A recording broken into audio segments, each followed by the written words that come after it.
Today, please introduce yourself. Good morning, ma'am. I am Feby Rocio Andrada, 31 years old, married.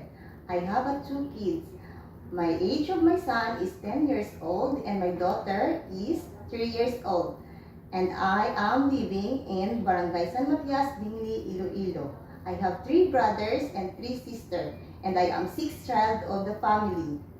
And I am graduated vocational major in information system. Okay, so are you the one taking care of your children since their birth? Yes, ma'am. And who will take care of your children if you work abroad? My parents, ma'am. And do you have work experience as a domestic helper abroad before? No, ma'am.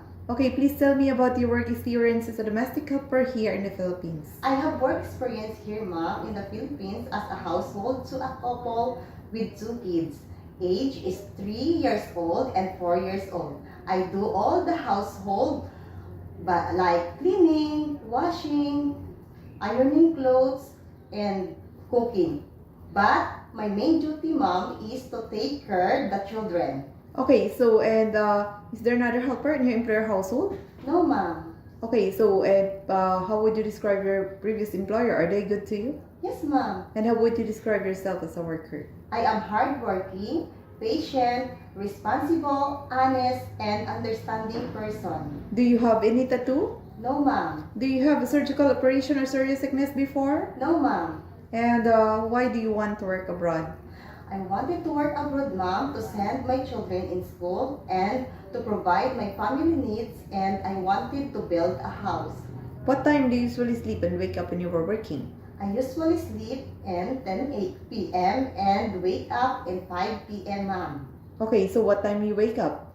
5 a.m., ma'am, sorry. Okay, so in Hong Kong, kids are super active and sometimes they tend to be out of control. So how will you control your temper? To be more patient and understanding person, ma'am. Okay, so if you are homesick, what will you do? Sorry, ma'am. If you are homesick, what will you do? I will focus on my job and always remind to myself that I need this job. Okay, so do you have an allergy to a certain food? No, ma'am.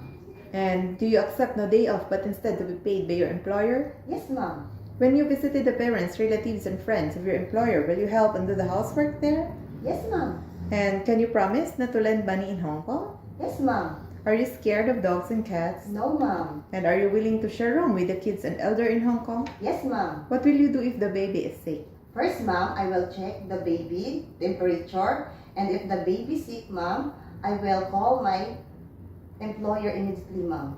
Do you smoke or drink alcohol? No, ma'am. And do you promise not to use your cell phone during your working hour? Yes, ma'am. Do you promise to finish your contract with your employer? Yes, ma'am.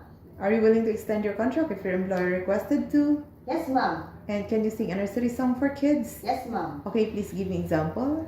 Skidamarink, a dink, skidamarink, a do. I love you. I love you in the morning and in the afternoon. I love you in the evening underneath the moon. Oh, skidamarink, a dink, skidamarink, a do. I love you. Okay, thank you. Can you please say a short message to your future employer? Hi, good morning. If I have opportunity to work in your house, I will do my best to make you satisfied, ma'am. Okay, so and could you promise to your future employer that you will love your children like your own children? Yes, ma'am. And you will serve your family with all your heart? Yes, ma'am. Are you a happy person? Yes, ma'am. Okay, that's all today and thank you for coming.